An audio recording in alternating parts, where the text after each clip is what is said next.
Pak Diki mungkin bisa ngasih tips juga nih buat investor kita di Rumah Sobat Tangguh gitu yang mau invest. Kira-kira tips-tipsnya apa supaya kita bisa memilih broker atau pialang yang kompeten? Karena ini kan broker ini kan bisa jadi dibilang bisnis partnernya seorang investor dan nasabah ya.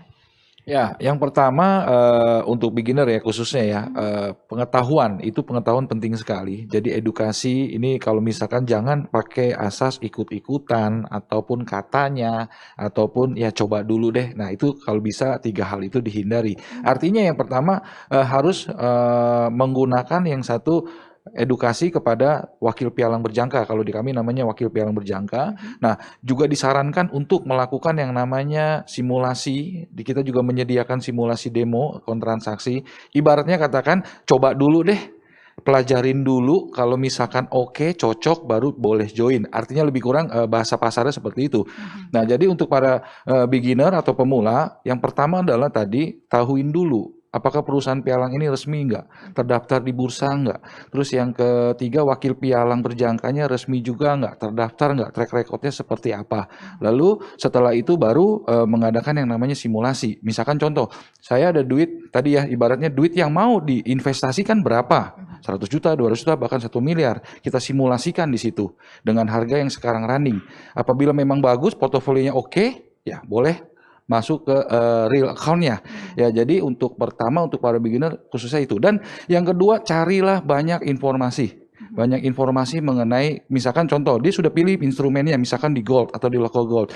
Nah, dia pelajarin pola goldnya seperti apa, baik dari fundamentalnya, chartnya, historinya, selama sejarahnya itu ada, dan kapan ada titik peluangnya, kapan dia masuk, dan kapan dia keluar dari pasar. Nah itu yang paling penting sih, Mbak. Kalau best momennya sih tahun lalu Ya, itu ya. Tapi ini iya, saya ada penasaran juga nih ya, Pak Diki. Kemarin itu kan gold itu best momennya itu ya tahun 2020 betul, menyentuh harga tertinggi. betul. Padahal ini kan US dollar waktu itu juga biasanya kan dolar dan juga gold ini kan terbalik ya posisinya. Tapi kemarin ada terjadi anomali itu kenapa bisa demikian? 2020 yang paling signifikan yang pertama adalah adanya pandemi. Beberapa negara-negara besar lockdown, ya. Terus yang kedua juga masuk ke political, artinya di November kemarin ada pemilihan presiden di US itu yang juga sangat berpengaruh. Artinya volatil sekali untuk USD atau dolar dan juga itu sangat berbanding terbalik dengan pergerakan emas. Nah, ini yang menyebabkan terjadinya rally yang cukup signifikan di 2020, sentuh angka tertinggi di 2072 dolar per troy ounce, lalu terjadinya koreksi yang cukup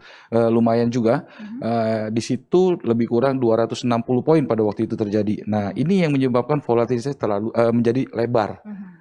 Oke, Gitu. that's why ya kemarin tuh anomali sekali ya, the year of gold. Ya kan belum pernah ada, pandemi kan belum pernah ada. Nah ini iya. gitu. Iya, Yang iya. jadi gimmick untuk di 2020 kenapa gold terbang begitu tinggi. Bahkan ini nggak bisa dibandingkan dengan krisis 98, 2018, Iya, iya, 2008 iya. kemarin ya, Iya. nggak bisa dibandingkannya.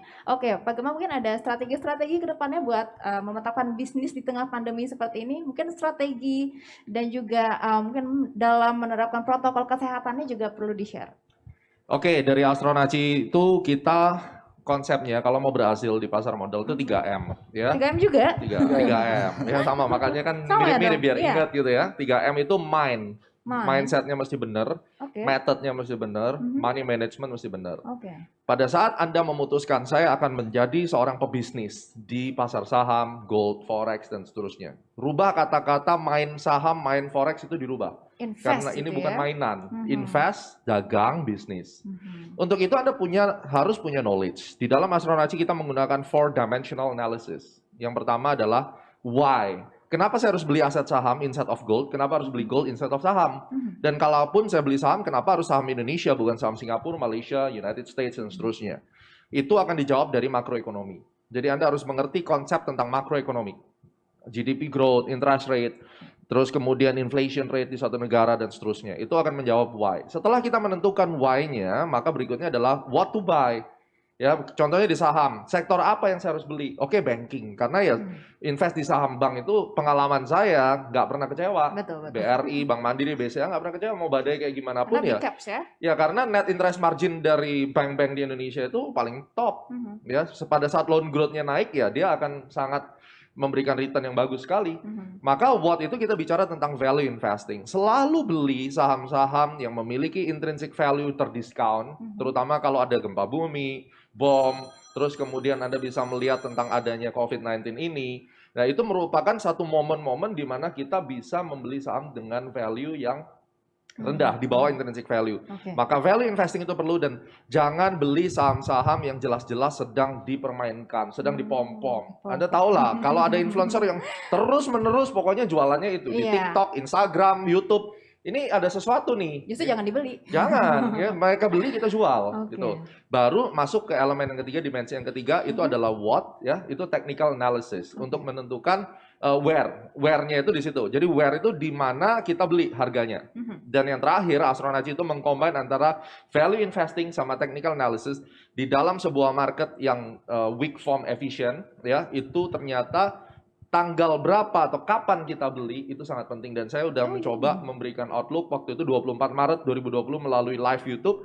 Masyarakat beli saham 24 Maret 2020 dan ternyata puji Tuhan marketnya naik luar biasa. Jadi ini adalah 4-dimensional analysis, sebuah knowledge yang Anda harus ketahui, menjadi PR untuk belajar seperti itu. Jadi melalui YouTube, melalui website astronaci.com kita benar-benar terus mengedukasi masyarakat supaya tujuan pemerintah dalam hal ini juga ada exchange ya bisa tercapai. Jadi masyarakat juga jangan hanya melihat bahwa investment itu tidak ada resiko. Bisnis apapun ada resiko. Gitu ya. Betul. Oke, thank you. Jadi diingat juga ya tadi, selain 3M menggunakan masker, menjaga jarak, dan juga mencuci tangan, juga ingat 3M tadi, mindset, method, dan money management. Betul, ya. betul. Oke, dari Pak Stefanus sendiri mungkin untuk terakhir kali di sesi ini ada tips-tips buat investor pemula tentunya yang ingin berkecimpung investasi di bursa berjangka.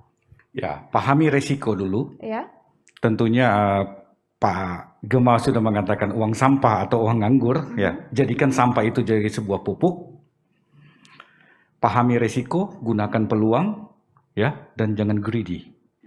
Jangan tamak dalam berinvestasi, dan tentu yang paling terutama adalah legalitas dari tempat kami berinvestasi itu di mana. Ya, dan pilihlah Bursa Berjangka Jakarta dan anggotanya. Oke, kalau Pak Diki mungkin tips-tips buat investor angkatan corona gitu ya selama pandemi supaya itu bisa balance nih dana darurat dan juga aset-aset lain dan juga investment ya.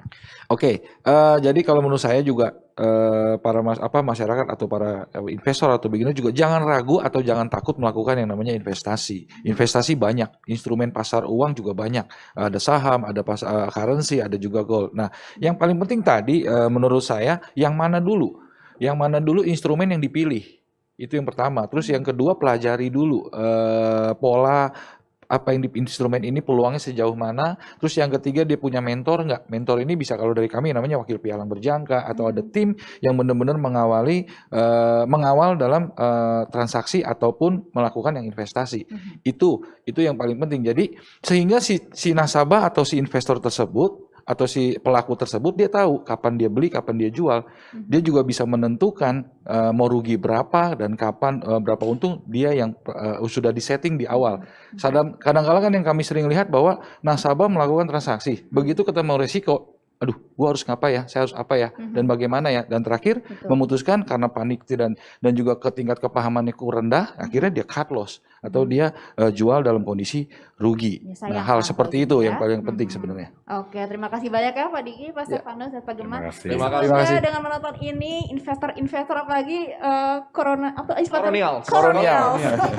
Koronials bisa lebih cermat ya, memilih instrumen investasi apa dan juga melakukannya dengan mindful, method, dan juga money management tadi ya. Semoga mimpi investor retail domestik bangkit dan juga mimpi Indonesia menjadi acuan harga komoditi dunia ya. Ini bisa tercapai ya, amin. Dan juga kita sehat-sehat juga. Oke, Sobat Tangguh, tiba saatnya kita di penghujung acara. Semoga bincang-bincang hari ini bisa bermanfaat ya buat kita semua. Jangan lupa untuk selalu memakai masker dengan benar, menjaga jarak dan menghindari kerumunan, mencuci tangan pakai sabun dengan air yang mengalir, serta yang keempat mengurangi mobilitas. Ingat pesan Ketua Satgas COVID-19 Bapak Dodi Monardo, apa yang kita lakukan agar disiplin dan patuh memakai masker, menjaga jarak dan menghindari kerumunan, serta mencuci tangan belum sebanding dengan beratnya perjuangan dokter dan tenaga kesehatan yang merawat pasien di rumah sakit. Mereka yang mengabaikan protokol kesehatan sehingga menimbulkan korban jiwa, ini bukan hanya dimintai pertanggungjawaban di dunia, tapi juga di akhirat. Oke, dengan demikian demikian saya akhiri talk show kita pagi hari ini. Saya Egit Hapsari bersama tim yang bertugas dan para narasumber pamit undur diri. Selamat pagi dan salam tangguh.